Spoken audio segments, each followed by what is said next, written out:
So there is a little bit of a liquidity in the system, and analysts are getting worried about what this will do for inflation and how should consumers be spending with the what you call the boom in FAC allocations. Almost 1 trillion naira has been released over a space of about 2 weeks. So the interbank market is a little bit slush with funds as we speak. We're around single digits as far as overnight lending is concerned. So quite a bit of this is a lot of stories. Early this morning, oil price is still strongly above $74 a barrel. That's good news for Nigeria. But if you're watching the commodities, you may need to get a little bit concerned about where those commodities like wheat and sugar prices are trending. Pamela Duke is joining us live now in the studios here in Lagos for a bit of a conversation around what's making the headlines, in particular, what's burning in the Nigerian commodities market, and of course, a bit of a global marketplace, and put all of that on your plate. Good morning. Let's put all of that on your plate. So what's burning this morning? I'm sure I like the whiff of money. So when FAC goes almost $1 trillion naira, I'm interested where this money go. Yeah. So NBS released its 2017 GDP data using the expenditure and income approach. We've seen FAC go to a 4-month high. We've seen that Brent prices are down slightly. We've also seen that the Naira is flat at 360 Naira per dollar in the parallel market, basically. Again, but let's follow the money. Yeah. First, with FAC, I'm interested in that. This is huge. Yes, it is. It's huge. And we've seen the interbank market overnight rate down. Yeah. But this money will have to go somewhere. So where does it go? Definitely, when FAC is released, we see that it increases spending. So government increases its spending. You see people, money in arrears is also cleared. So we see people spending on commodities, different things, basically. So that's where we would see the money go in particular. Yeah, because these are salaries. So yeah, definitely. So folks begin to spend. Yes. Maybe save a little bit for schools. I think school fees are coming up in September. Definitely. Something like that. Definitely. So that becomes, that means, is this a worry for you and your team of economists at FDC that this could have impact on inflation? Definitely, it will have inflationary pressures. I mean, if you have an increase in market liquidity, it will definitely exert pressures on the economy. So we see that, yes, definitely would have more income for people to spend, but then this goes down to prices of goods and services. So we'll see that the increase in demand will lead to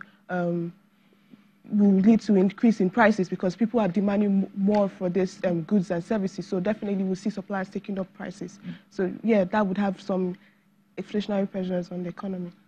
What's your take and your team on the NBS 2017 GDP expenditure and income approach that was data that was released yesterday? It shows that yes, salaries were up, but again, if you look at the national disposable income, was down last year overall about 1.5, 1.7%. Yeah, so we'll say that even though that was a look back data, yeah, but of course. Yeah, definitely. But that just shows that we still have a weak and fragile economy. A lot still has to be done, definitely. But if you look at it, it validates what we had for the GDP output. So the figures are equal, definitely. And then we've seen that theoretically, this is supposed to be, like theoretically, production is supposed to be equal to income and what you earn, and then it's also supposed to be equal to expenditure, so what we spend.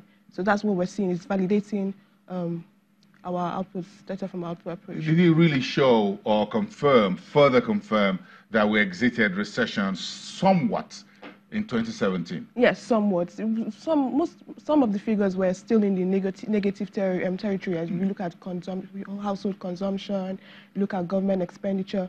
But even though it was still in the negative territory, we still saw that it was a huge improvement from what it was in 2016. So yes, we're in a weak and fragile state. We're still in a weak and fragile state. Were you surprised about the level of income? Yes, which seems to trend a little bit higher last year, and you see a number of companies reporting strong numbers for 2017, despite 12 months earlier. What does that tell you about the resilience of the consumer market in Nigeria? Definitely a bit of a surprise there. I mean, 2017 we exited a recession in like Q2, and then we still saw a decrease or a decline in income. Well, like I said, I think it's still weak, so I really don't. It is one resilient economy. Yeah. Stories about companies raised prices Yeah. last year. Well, I'm sure that is still one thing we're still trying to battle about our consumer prices here. But let's go to what is current at the marketplace. I look at the numbers this morning you folks put together, and when I see an upward or downward movement, it begins to flag up something in my head. Semaphore prices is slightly down. Gary is also down 50 kg, and beans on the street is also down. Is this the beginning? That's what is coming on the screen. When the figures go green, this is not the stock market, folks. So don't mix it up. When figures go down, well, it means the prices are lower. When it's green on the stock market, it goes up. So it's a bit of an inverse here. Either way, once it's green, this means positive. It means go. Should I buy? Should you buy commodities? Yeah. Yeah, definitely. I mean, we have lower prices, so I think so. We should. Should. What are the factors driving this? It should be more of the fact that the harvest season is approaching, so we're going to be seeing we're going to be seeing like an increase in supply of these commodities. So definitely, it would have an effect on the prices. So we'll see prices come down. So we should even see in the coming weeks, we should see yam go down, because I know that new yam is coming into the market. So we're going to have like an increase in supply. Why is tomato still stubborn at 20,000 naira per 50 kg, just a basket? Some folks tweeted yesterday a basket of tomato at about 500, 1,000, or whatever, less than that, somewhere in the hinterlands of the country. And I begin to wonder, how could I fly there or just print those tomatoes off the picture on Twitter and use them? And I said, this is a lot of money. And farmers who are up north, all there in the country, are just getting paid peanuts, as it were. It gets to Lagos, it turns to gold. Yeah. 20,000 is a lot of money. A lot of money. Yes. Even much more expensive than the price of rice. Isn't that what I'm looking at? Yes. A basket of tomato, 50 kg of tomato is even more expensive than rice. Nice. That's amazing price levels that we see. Why is the tomato still there? The problem with the north? Yeah, definitely. I think that's an issue, and then we have transportation costs as well coming into play. So once it comes to the cost to take it from where it's produced and then to bring it to Lagos, it's quite huge. So we see that traders would up prices or increase prices. Maybe I just have to drive down there. Put a few baskets of tomato in the boot of the car and find a way down to Lagos, depending on how much I'm going to pay to repair the vehicle, getting all the way back to Lagos, if that would worth going all the way. All the enough to get. But let's talk about, I want a bit more chili in my sauce. So would you be giving me some more chili? Would that be fresh or dry one? Dry one. Dry one? Yeah, dry one. Okay. Well, why is chili so? We eat a lot of chili in Nigeria. Yeah, anyway. definitely. I know. But are we, in terms of production, are we still largely subsistence or for export? Definitely. I mean, we're just producing about 1.7% of global production, and we are producing 69,000 tons. And we have the potential to produce more. We have a potential of 500,000 tons. So yes, we're lagging behind. Potential for 500,000? We're doing 67,000. Potential 500,000. Yeah, potential 500,000. Yeah, and we're producing. Yes. Yeah. And this, I'm just looking at if you folks just put that back up, look at the states where the major producing states, that's Gombe, Nasarawa, Kaduna, and Kano. Yeah. With the exception of, this looks like relatively quiet states in terms of the violence, deadly violence almost on a daily basis. But again, if you look at the companies there that use this is very interesting. Yeah. What does Nestle use chili pepper? Seasoning. Seasoning? Yeah. Oh, yeah. I got to ask my wife what goes into those things sometimes. Unilever is also on the list, yes. Yeah, seasoning as well. Oh, and the eateries. Yes, definitely. Okay, and the eateries. Yeah, Definitely. that I remember a lot. We eat a lot on the run. Hold on a second. What's the next line talking to me about? 30,000 naira per 50 kg bag? 30,000. That's even more expensive than tomato. Tomatoes. Oh my God. So I'm planning a wedding, for example. And 30,000 for a bag of chili, 20,000 for a bag of tomato, about 16,000 for a bag of rice, 20,000 or thereabout for the bag of 27,000 or 26,500 for a bag of beans, and I'm spending about 150,000 already. That's going to look like an expensive wedding. Definitely. And I can tell how many people is going to eat those very few.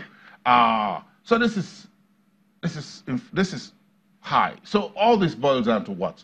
How do we get to all these very double-digit, high-end, upper-end of double-digit prices for agricultural commodities we produce locally? Transportation, right? Yeah, definitely. Transportation will feed into that. Bad roads. Yeah, definitely. Definitely. Okay, say that again. Let's look at it.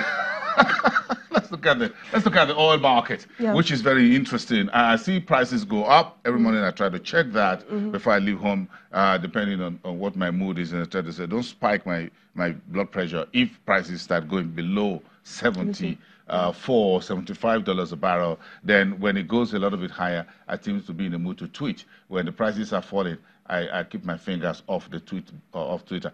So this is good, right? Yes, it is. Because the U.S. is still throwing stones at Tehran and Saudi Arabia, turning their back or putting Iran in the middle, isn't it? Yes. Saudi on the right and the U.S. on the left. Definitely. But funny enough, before I left the office this morning, we saw that actually there's been a decline in oil prices, and that's because there were concerns of oversupply. So we've seen that OPEC has increased production by 17,000 barrels per day, and then that has spiked up to 32.64 million barrels per day. So, and that was the highest in 2018. So that's driving down prices in the market at the moment. About if I'm invested in oil, 12% or so year to date in Brent, it's not a bad one. No, it's not. If I'm buying the U.S. oil, that's about 16.1%. Not a very bad year so far. So far. At least both benchmarks are above around $70 a barrel at the moment. Yeah, around that. So we should keep the political engine running. Geopolitical fever. We should keep it up there and keep the prices. But agri-commodities is getting me worried a little bit as the price of wheat keep increasing and corn as well. I'm not too happy with these numbers that is coming next on the screen. Where are we on that? Bring us up to speed. So we've seen that generally prices of grains have increased. We've seen wheat increase and corn increase, basically due to concerns of production, a shortfall in production. We've seen increase in prices of cocoa as well due to increase in demand. And then we've seen that sugar prices have come down as people are more health conscious, basically. Okay, let's leave it there for today. If prices begin to trend lower, let me be the first to know. No problem. Thank you very much. Thank you very much. Bassidik, one of the economists and research analysts at Financial Derivatives Company. Business Morning returns in 2 minutes.